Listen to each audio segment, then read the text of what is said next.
नाम भगवान के माता श्री कनी कनी रह दियो के कई माता सुमित्रा माता कहे छथिन रानी कौशल्या लुटाए कंगना लुटावे मैया तीनों अवध बाजे बधैया कंगना लुटावे तीनों मैया अवध बाजे बधैया बाजे बधैया बाजे बधैया बाजे बधैया बाजे बधैया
भगवान जी के रूप देल गेल छै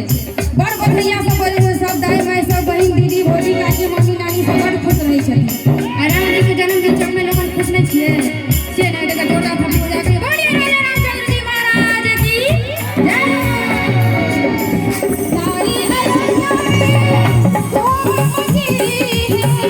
सारी अयोध्या धूम मची सारी अयोध्या धूम मची सारी अयोध्या धूम मची सारी अयोध्या धूम मची सारी अयोध्या धूम मची धरी रे धरी रे धरी रे बाजा बजैया सारी बाजा बाजा बजैया जन में राम रैया बाजा बाजा बजैया जन में राम रैया बाजा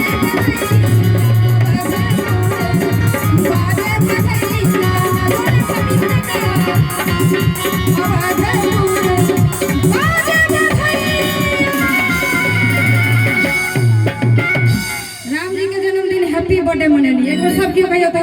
हैप्पी बर्थडे यो राम प्रभु सरकार जी कहियो तो। क्या बात है, रामचंद्र जी भगवान के हैप्पी बर्थडे छे, सब क्यों बड़ खुश छथिन ने। आओ उनका तरफ से छे कि की छे और सुना दी ज्योति जी, सुना दो अपने लोगन के। हेलो हेलो हेलो, अरे बा बड़ी जरूरी छी। आओ अखन के हमरा ज्योति जी के आवाज में सुनल चलो बधैया गीत, और आई गीत के प्रसंग होको इनाम के दौर में आबि रहला ई छथि अशोक जी। अशोक जी की तरफ से 101 रुपया के पुरस्कार भेटल।